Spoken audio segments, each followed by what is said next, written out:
નમસ્કાર વિદ્યાર્થી મિત્રો, ચેપ્ટર નંબર 4 પ્રાણી સૃષ્ટિ એનિમલ કિંગડમ. તો તમે ધોરણ 9 ની અંદર વર્ગીકરણ વિશે ભણી ગયા છો અને પહેલા ચેપ્ટરની અંદર પણ આપણે વર્ગીકરણ કઈ રીતે કરવાનું હોય છે, એનું મહત્વ શું છે, એના વિશેની પણ ચર્ચાઓ છે એ આપણા પહેલા ચેપ્ટર સજીવ વિશ્વની અંદર થઈ ગઈ છે. તો તમે 9મા ધોરણની અંદર એવું ભણેલા છો કે RH વિટેકર નામના જે વૈજ્ઞાનિક છે કે જેને 5 સૃષ્ટિ વર્ગીકરણ પદ્ધતિ આપેલી છે. આ 5 સૃષ્ટિમાંની એક સૃષ્ટિ છે પ્રાણી સૃષ્ટિ. જો કે એના વિશે તમે વિગતવાર બીજા ચેપ્ટરની અંદર પણ અભ્યાસ કરશો, એમાં વિસ્તારથી 5 સૃષ્ટિ વિશે આપણે ભણવાનું થશે. તો એ 5મી સૃષ્ટિ એક આપણે આ ગણીએ પ્રાણી સૃષ્ટિ. 9મા ધોરણની અંદર આખું આ ચેપ્ટર તમે બેઠે બેઠું ભણી ગયા છો અલગ અલગ સમુદાયો વિશે. એ જ વસ્તુ અહીંયા છે પણ થોડીક વધારે માહિતી સાથે. બાકી તમે જે ભણી ગયા છો એ તો આવશે, પણ એથી થોડુંક વિશેષ આપણે આ ચેપ્ટરની અંદર પ્રાણીઓ વિશે ભણવાનું છે, એમના સમુદાયો વિશે. તો આપણે આપણી આસપાસ જોઈએ તો ઘણા બધા વિવિધ છે એ પ્રાણીઓ આપણને નજરે પડતા હોય છે. રોજબરોજ આપણા રહેણાંક વિસ્તારમાં આજુબાજુમાં જે પ્રાણીઓ રહે છે તો તેનાથી તો આપણે પરિચિત છીએ જ. અને એ બધા પરિચિત પ્રાણીઓને જ્યારે આપણે જોશું તો એ બધા પ્રાણીઓ ક્યાંક ને ક્યાંક રચનાની દ્રષ્ટિએ અને સ્વરૂપોની દ્રષ્ટિએ જો આપણે એનું નિરીક્ષણ કરીએ તો એ અલગ અલગ પ્રકારના છે એ આપણને જોવા મળે છે. દરેક પ્રાણીઓની રચના જુદી છે, એના સ્વરૂપો જુદા છે, એના લક્ષણો જુદા છે, જે આપણે રોજબરોજ જોઈએ છીએ. હાલના તબક્કે પ્રાણીઓની લાખો ઉપરાંત જાતિઓ અત્યારે ઓળખાયેલી છે. આપણે કલ્પના ન કરેલી હોય એવા પ્રાણીઓ પણ ઓળખાયેલા છે. કદાચ આપણે એને પહેલી નજરે જોઈએ તો આપણને એવો વિચાર પણ ન આવે કે આ પ્રાણી હશે. આવા પ્રાણીઓનું પણ સંશોધન થઈ ગયું છે, ઓળખાઈ ગયા છે. તો તેમના વર્ગીકરણ માટેની જરૂરિયાત બધી રીતે મહત્વની બને છે, કારણ કે પૃથ્વી ઉપર આવડી મોટી પ્રાણી સૃષ્ટિ છે, અસંખ્ય પ્રાણી જાતો પૃથ્વી ઉપર રહે છે. તો જેટલા પ્રાણીઓ ઓળખાય છે એ ઓળખાયેલા પ્રાણીઓનું વ્યવસ્થિત વર્ગીકરણ કરવું જરૂરી છે, જેથી કરી આપણે એ પ્રાણીઓને વ્યવસ્થિત ઓળખી શકીએ. એનું મહત્વ શું છે નિવસન તંત્રની અંદર એને આપણે જાણી શકીએ. એ પ્રાણી અન્ય બીજા પ્રાણીઓને કઈ રીતે મદદરૂપ થાય છે, સીધી રીતે અથવા તો આડકતરી રીતે. તો આ બધી બાબતોને સમજવા માટે પહેલી દ્રષ્ટિએ કોઈ પણ પ્રાણીનું ચોક્કસ વર્ગીકરણ કરવું જરૂરી છે કે કયા પ્રકારનું છે, એની અંદર કેવા પ્રકારના લક્ષણો છે. આ બધાનો અભ્યાસ કરી અને એ પ્રાણીને આપણે કોઈ ચોક્કસ વર્ગકની અંદર મૂકવા જોઈએ. પહેલા ચેપ્ટરની અંદર આપણે જે જાતિથી સૃષ્ટિ સુધીની જે વર્ગકો ભણી ગયા છે, તો જાતિ એટલે કોઈ પર્ટિક્યુલર એક સજીવની વાત હોય છે. પછી એનાથી ઉપર જઈએ પ્રજાતિ, કુળ, ગોત્ર, શ્રેણી, વર્ગ, સમુદાય કે વિભાગ અને અંતે સૃષ્ટિ. તો એ દિશામાં કોઈ પણ પ્રાણીનું ચોક્કસ વર્ગીકરણ કરવું જરૂરી છે.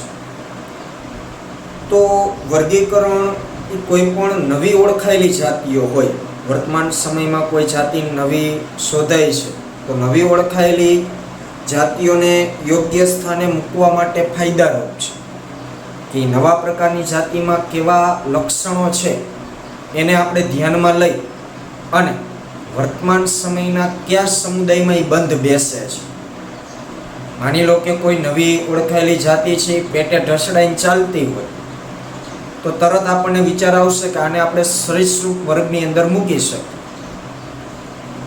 તો જો આપણે એના લક્ષણોને ઓળખતા હશું, અગાઉ કોઈ વર્ગીકરણ કરેલું હશે તો આપણે નવી જાતિને કયા વર્ગની અંદર મૂકવું એ આપણે વિચારી શકતા હોઈએ છીએ.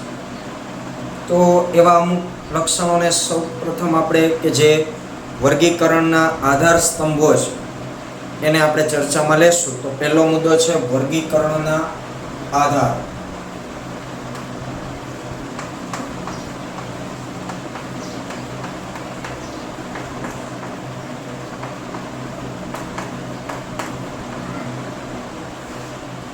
તો અગાઉ કીધું એ પ્રમાણે આપણે રોજબરોજ કે અન્ય જે કંઈ પ્રાણીઓને જોઈએ છે તો વિવિધ પ્રાણીઓની રચના અને એના લક્ષણો કે ટૂંકમાં બધી બાબતમાં સ્વરૂપ ભિન્નતા તો છે, પરંતુ ભિન્નતા હોવા છતાં અમુક બાબતોમાં પાછું સરખાપણું પણ છે.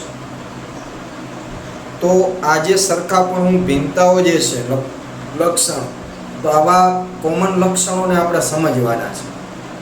એટલે કીધું એ પ્રમાણે કે વિવિધ પ્રાણીઓની રચનાના સ્વરૂપમાં તફાવતો હોવા છતાં વિવિધ પ્રાણીઓની રચના અને સ્વરૂપોમાં વિવિધતા હોવા છતાં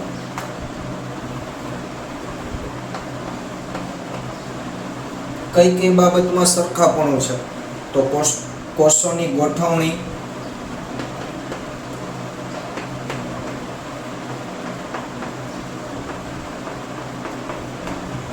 એ સિવાય દૈહિક સમમિતિ,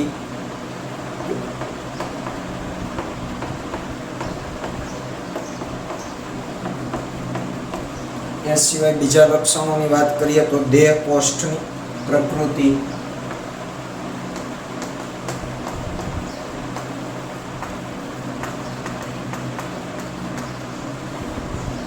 એનાથી આગળ પાચનની રીતો, પરિવહન કે પ્રજનન તંત્રો,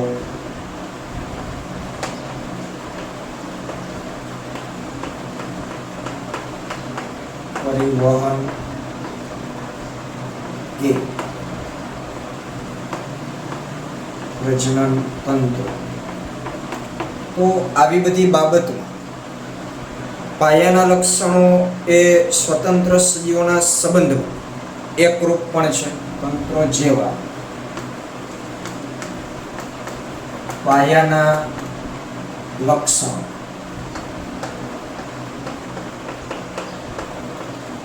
સ્વતંત્ર સજીવોના સંબંધમાં સમાન છે. તો જેટલા પણ પ્રાણીઓ છે એ પ્રાણીઓ જો આવા પાયાના લક્ષણો વિચારવામાં આવે કે એમાં કોષોની ગોઠવણી કેવી છે, એનું જે આખું શરીર બનેલું છે તો એમાં કેવા પ્રકારના કોષો કઈ રીતે ગોઠવાયેલા છે, દૈહિક સમમિતિ. જો કે આપણે આ બધાને વિસ્તારથી સમજવાના જ છે, પણ અત્યારે ટૂંકમાં હું વાત કરું તો દૈહિક સમમિતિ એટલે કે એનું શરીર છે એને જો વચ્ચેથી મધ્ય તળિયેથી કટ કરવામાં આવે તો એના શરીરના સરખા ભાગ પડે છે કે નથી પડતા. પછી દેહ કોષની પ્રકૃતિ એટલે કે એના શરીરની અંદર કોઈ અવકાશો છે કે નથી. પાચનની રીતો એટલે કે કેવી રીતના એ ખોરાકનું પાચન કરે છે. પરિવહન એટલે રુધિરાભિસરણ તંત્ર એની અંદર કેવું છે, અને પ્રજનન તંત્ર. તો આવા લક્ષણોમાં ક્યાંક ને ક્યાંક સ્વતંત્ર સજીવો એકબીજા સાથે સંબંધ ધરાવે છે. તો આપણે આ જે લક્ષણોની વાત કરીએ છીએ, કોષોની ગોઠવણી, દૈહિક સમમિતિ, આ બધાને વિગતવાર આપણે એક પછી એક સમજતા જઈએ તો સૌથી પહેલો મુદ્દો આપણે જોઈએ કોષોની ગોઠવણી. જેમાં ટેક્સ્ટ બુકની અંદર આપણને જે પહેલો મુદ્દો આપ્યો છે વર્ગીકરણના આધારો 4.1, એનો પહેલો મુદ્દો 4.1.1 આયોજનના સ્તરો. આયોજનના સ્તરો એટલે આપણને કોષોની ગોઠવણી સમજાવે છે. તો એની આપણે વાત કરીએ આયોજનના સ્તર. હવે આયોજનના સ્તરો મતલબ કે એ સજીવ, કોઈ પણ સજીવ હશે તો એનો પાયાનો એકમ કોષ છે, એટલે કે કોષોથી બનેલ હશે. તો આ જે પ્રાણી સૃષ્ટિ છે એ પ્રાણી સૃષ્ટિના દરેક સભ્યો કેવા છે? બહુકોષી છે, એટલે કે એક કરતા વધારે કોષોના બનેલા છે. આ બાબત આપણે ખાસ યાદ રાખશું કે પ્રાણી સૃષ્ટિના દરેક સભ્યો, પ્રાણી સૃષ્ટિના દરેક સભ્યો બહુકોષી છે.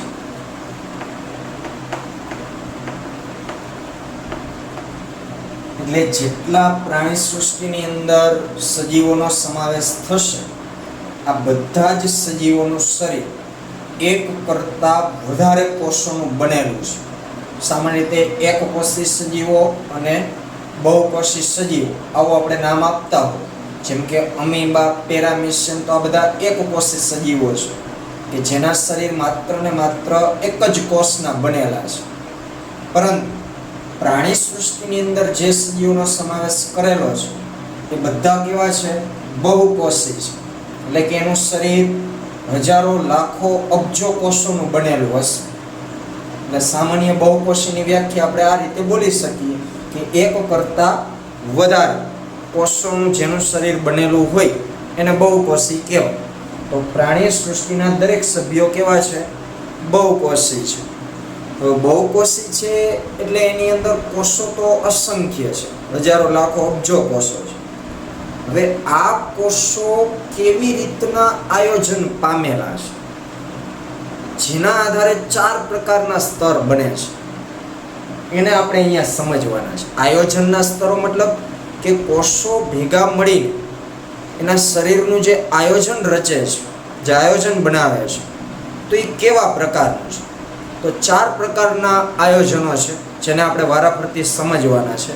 એમાંનું પહેલું આયોજન એટલે કે બધા જ પ્રાણીઓ છે એ કોષોના એક સરખા આયોજન ધરાવતા નથી, અલગ અલગ પ્રકાર. કોષો બધા પાસે છે, જેટલા પ્રાણીઓ છે બધા પ્રાણીઓ હજારો, લાખો, અબજો કોષો છે. તેમ છતાંય દરેક પ્રાણી એક સરખા કોષોની ગોઠવણી નથી ધરાવતું, સમાન છે પણ સામે એનું આયોજન અલગ અલગ પ્રકારનું છે. એટલે મૂળ વાત પકડજો કે પ્રાણીઓ છે બહુકોષી, હજારો, લાખો કોષો છે દરેક પ્રાણીને, પણ એ પ્રાણીના શરીરની રચનામાં એ કોષો કેવી રીતના ભાગ લે છે એના આધારે આપણે આયોજનના સ્તરોને સમજવાના છે. તો એક વાત સ્પષ્ટ કરી લઈએ આપણે કે બહુકોષી હોવા છતાં તેમાંના બધા જ પ્રાણીઓ કોષોના આયોજનની સરખી રીતો છે પ્રદર્શિત કરતા નથી. એટલે કે અલગ અલગ પ્રકારનું આયોજન છે દરેક પ્રાણીઓની અંદર. તો એમાં પહેલું આયોજન આપણે ભણીએ કોષીય સ્તર આયોજન.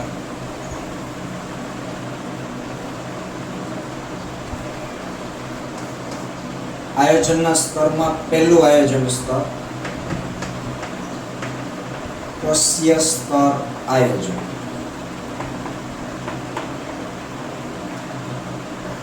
હવે નામ આપ્યું છે કોષ સ્તરીય, એમ પણ તમે લખી શકો કોષ સ્તરીય આયોજન અથવા તો કોષીય સ્તર આયોજન. એટલે અહીં એવા પ્રાણીઓની ચર્ચા છે કે જેમના શરીરમાં છે તો ઘણા બધા કોષો, પરંતુ એ કોષો જોડાય અને કોઈ રચના બનાવતા નથી. પહેલા ચેપ્ટરની અંદર આપણે સંગઠનાત્મક સ્તર ભણી ગયા છે, યાદ કરો. ઉપપરમાણ્વીય અણુઓથી જૈવ પરિમંડળ સુધી આપણે ભણી ગયા છે. તો એમાં આપણે એવું કીધેલું હતું કે ઉપપરમાણ્વીય અણુઓ જોડાય પરમાણુ બને, પરમાણુઓ જોડાય અણુ બને, અણુઓ જોડાય મહાઅણુઓ બને, મહાઅણુઓ જોડાય કોઈ પણ પટલમય રચનાનું નિર્માણ થાય, પટલો બને. એનાથી આગળ પટલમય અંગિકાઓનું નિર્માણ થાય. પછી ઘણી બધી પટલમય અંગિકાઓ જ્યારે ભેગી મળે ત્યારે કોષનું નિર્માણ થાય, કોષ બને. પછી એક કરતાં વધારે કોષો જ્યારે જોડાય ત્યારે પેશી બને. પેશીઓ જોડાય અંગ બનાવે, અંગો અલગ અલગ જોડાય અંગતંત્ર બનાવે અને જુદા જુદા અંગતંત્રો ભેગા મળી આખા એક સજીવનું નિર્માણ થાય. આવું આપણે સંગઠનાત્મક સ્તરમાં ભણી ગયા છે.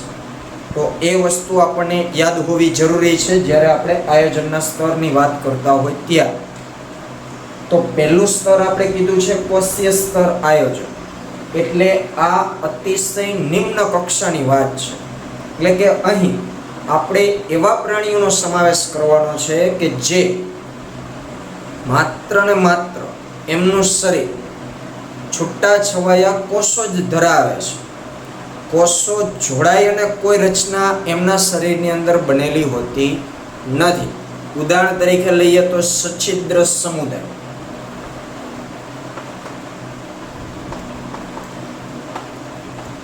જેને આપણે ગુજરાતીમાં વાદળીઓ તરીકે ઓળખીએ છીએ. આ પ્રાણીઓ છે. 9મા ધોરણમાં તમે આ ભણી જ ગયા છો. આગળ પણ આપણે આ સચ્છિદ્ર સમુદાયથી લઈ સસ્તન સુધી ભણવાનું જ છે. તો આ સચ્છિદ્ર સમુદાયના જે પ્રાણીઓ છે, સચ્છિદ્ર સમુદાય, તો આ પ્રાણીઓ કોષીય સ્તર આયોજન ધરાવે છે. મતલબ કે સચ્છિદ્ર પ્રાણીઓના શરીરમાં હજારો કોષો છે, પરંતુ કોષો જોડાય કોઈ રચનાનું નિર્માણ થતું નથી. મતલબ કે કોષો જોડાઈને બને શું? યાદ કરો, સંગઠનાત્મક સ્તરમાં કોષ પછી શું આવે? પેશી. એટલે આપણે એવું કહીએ છીએ કોષો જોડાઈને પેશીઓ બને. પરંતુ આ પ્રાણીઓની અંદર કોષો જોડાઈને પેશીઓ બનેલી હોતી નથી. હવે કોષો જોડાઈને જો પેશીઓ બનેલી ના હોય તો પછી ઉપરના સ્ટેપ આપણે ભૂલી જ જવાના. પેશીથી આગળ અંગ, અંગથી આગળ અંગતંત્ર, આવું કંઈ બનેલું હોતું નથી. માત્ર ને માત્ર એમનું શરીર હજારો કોષોથી બનેલું છે, પણ કોષો જોડાઈને કોઈ રચના બનેલી નથી. વારંવાર રિપીટ કરું છું, ખાસ ધ્યાન આપજો. તો આ જે સચ્છિદ્ર સમુદાયના જે પ્રાણીઓ છે, તો એમના શરીરના જે કોષો છે એ શિથિલ રીતે ગોઠવાયેલા કે કાર્યની દ્રષ્ટિએ એકબીજા સાથે જોડાયેલા હોતા નથી. સમુદાયના પ્રાણીઓના કોષો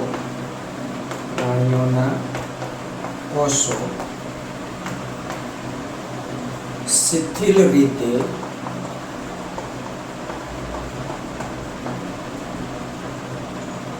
ગોઠવાયેલા કે કાર્યની દ્રષ્ટિએ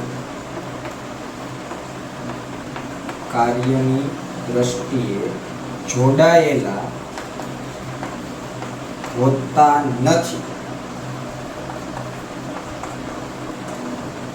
કહેવા શું માંગે છે કે એની પાસે કોષો તો હજારો છે, પણ બધા કોષો એકબીજા સાથે શિથિલ રીતે ગોઠવાય, એટલે કે એકદમ ગાઢ રીતે ગોઠવાયેલા હોતા નથી અને કાર્યની દ્રષ્ટિએ પણ જોડાયેલા હોતા નથી. એટલે એનું શરીર હોય તો એની અંદર આ એક કોષ પછી બીજો કોષ તો હોય, એ બંને વચ્ચે ભૌતિક જોડાણ હશે એના શરીરના આકાર માટે, પરંતુ આ કોષ અને આ કોષ વચ્ચે કોઈ કાર્યનો સંબંધ હોતો નથી. એક કોષ બીજા કોષને કામ આવે કે બીજો કોષ પહેલા કોષને કામ આવે કાર્યને ધ્યાનમાં રાખે, એવું અહીંયા હોતું નથી. આ કોષ આખો સ્વતંત્ર હશે, એને જે કામ કરવું એ કરે. આ કોષે સ્વતંત્ર હશે, એને જે કામ કરવું એ કરે. બંને વચ્ચે માત્ર ને માત્ર ભૌતિક જોડાણ છે, કાર્યાત્મક જોડાણ છે નહીં. બંને કોષ એકબીજાથી કેવા છે? કાર્યની રીતે સ્વતંત્ર છે, પરંતુ ભૌતિક રીતે જોડાયેલા છે કે જેથી કરીને પ્રાણી શરીરનો આકાર કોઈક રચાય. તો આ રીતે આવા પ્રાણીઓની અંદર કોષો જ ખાલી જોડાયેલા હોય છે ભૌતિક રીતે, કાર્યની દ્રષ્ટિએ જોડાયેલા હોતા નથી. અને કાર્યની દ્રષ્ટિએ કેવા ગણાશે? સ્વતંત્ર ગણાશે. એટલે યાદ રાખવું હોય તો રાખી લેજો. કાર્યની દ્રષ્ટિએ સ્વતંત્ર હોય કોષો. બધા કોષ પોતપોતાની રીતે કામ કરતા હોય છે. તો આવા પ્રકારનું કોઈ પ્રાણી શરીરની અંદર આયોજન જોવા મળે કે જેમાં કોષો તો ઘણા બધા છે, પરંતુ શિથિલ રીતે ગોઠવાયેલા કે કાર્યની દ્રષ્ટિએ જોડાયેલા હોય નહીં, તો એવા પ્રાણીઓના શરીરના આયોજનને આપણે કેવું કહેશું? કોષીય સ્તર આયોજન અથવા તો કોષ સ્તરીય આયોજન. ટેક્સ્ટ બુકમાંથી એ વાંચો તો ઉદાહરણ તરીકે સછિદ્ર સમુદાયના પ્રાણીઓ કોષો શિથિલ રીતે ગોઠવાયેલા કે કાર્યની દ્રષ્ટિએ એકબીજા સાથે જોડાયેલા હોતા નથી, એટલે કે તેઓ આયોજનનું કોષીય સ્તર પ્રદર્શિત કરે છે. કોષો વચ્ચે કાર્યની દ્રષ્ટિએ કેટલાક વિભાજનો થાય પછી હવે આગળની વાત છે. એટલે અહીંયા ખાલી પહેલા સ્તરની વાત થઈ, કોષીય સ્તર. રેડી? ફરીથી વાત રિપીટ કરું છું કે સછિદ્ર સમુદાય છે એની અંદર ઘણી બધી સ્પોન્જ વાદળીઓનો સમાવેશ થાય. એ આગળ આપણે ભણશું, એના ચિત્રો આવશે ટેક્સ્ટ બુકની અંદર એટલે તમને વધારે આઈડિયા આવશે. તો એ જેટલા સછિદ્ર સમુદાયના પ્રાણીઓ છે એ બધા છે તો બહુકોષી. એના શરીર હજારો લાખો કોષોના જ બનેલા છે, પરંતુ કોષ વચ્ચે માત્ર ને માત્ર ભૌતિક જોડાણ જ છે. કાર્યની દ્રષ્ટિએ દરેક કોષ સ્વતંત્ર છે. કાર્ય સાથે કોઈ સંબંધ છે નહીં એક કોષનો બીજા કોષ સાથે. તો માત્ર ને માત્ર કોષો એમનેમ જ છે, ખાલી એના શરીરનું સ્ટ્રક્ચર જળવાઈ રહે એટલા માટે. બાકી દરેક કોષ કાર્યની રીતે કેવો હશે? સ્વતંત્ર હશે. જો કોષ કાર્યની દ્રષ્ટિએ જોડા તો શેનું નિર્માણ થઈ જાય? પેશી. પણ આ પ્રાણીઓના શરીરમાં તો પેશીઓ છે જ નહીં. કોષો જોડાઈને પેશીઓ બનતી જ નથી, માત્ર ને માત્ર કોષો જ છે એમને. એટલે આપણે એનું નામ આપ્યું કોષીય સ્તર આયોજન. તો આ પહેલું આયોજન થયું, એનું ઉદાહરણ છે સછિદ્ર સમુદાય. એટલે આપણે યાદ રાખશું. હવે બીજા નંબરનું સ્તર આવે છે પેશી સ્તરીય આયોજન. એક સ્ટેપ આપણે આગળ વધતું જવાનું છે. તો હું પેશી સ્તરીય આયોજન બોલું છું એટલે તમને વિચારો કદાચ આવવા લાગ્યા હશે કે અહીંયા કોષો કાર્યની દ્રષ્ટિએ જોડાયેલા હોવા જોઈએ. બીજું છે પેશી સ્તરીય આયોજન. ચાલો વાત કરીએ પેશી સ્તરીય આયોજન. તો એની અંદર આપણે ઉદાહરણ તરીકે લેશું કોષ્ઠાંતરી સમુદાય. ઉદાહરણ તરીકે કોષ્ઠાંતરી.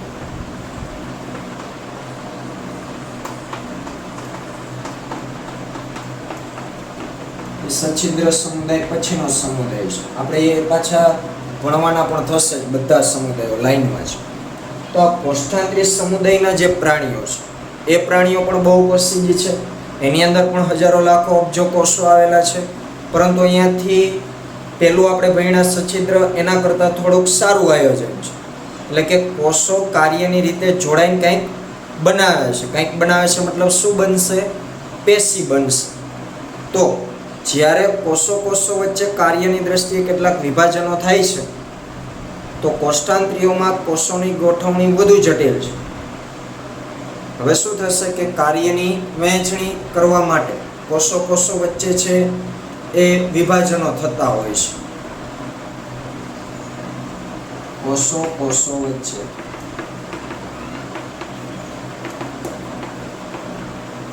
કાર્યની દ્રષ્ટિએ કેટલાક વિભાજનો થાય છે.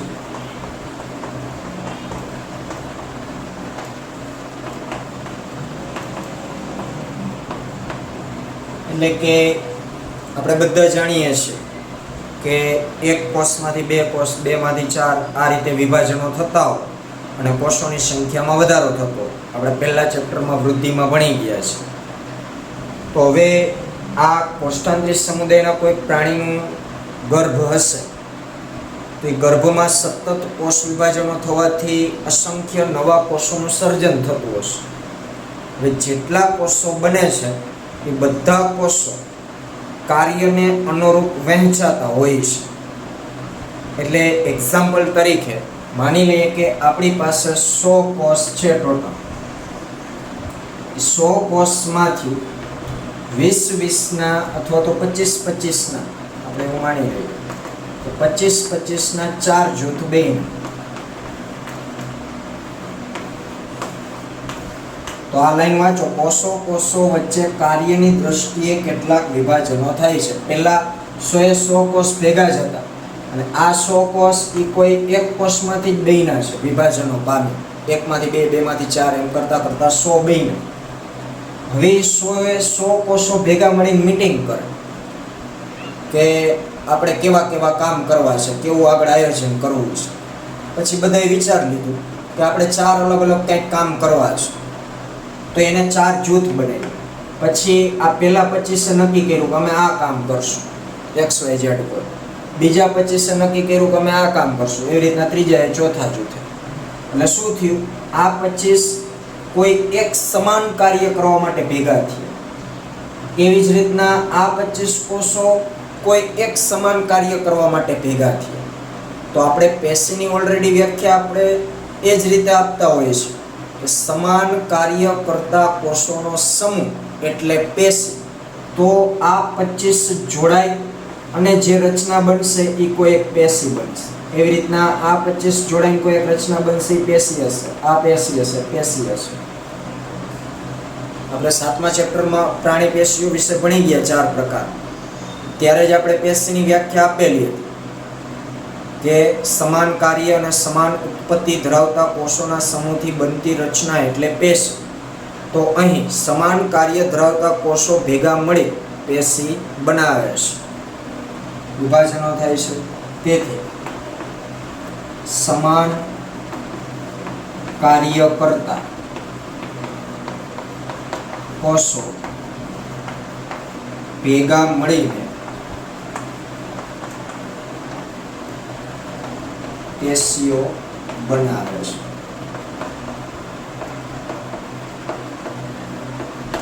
આવા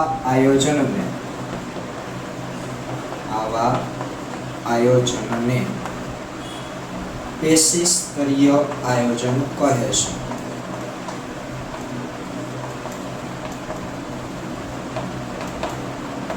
તો અહીં શું થયું, સછિદ્ર કરતા એક સ્ટેપ ઊંચું આવ્યું એટલે આપણે એનું નામ આપ્યું પેશી સ્તરીય આયોજન. એટલે કે કોષ્ઠાંતરી સમુદાયના પ્રાણીઓમાં શું થાય છે, તો કોષો વચ્ચે કાર્યની દ્રષ્ટિએ કેટલાક વિભાજનો થાય છે અને એના કારણે સમાન કાર્ય કરતા કોષો ભેગા મળીને શું બનાવે છે, પેશીઓ બનાવે છે.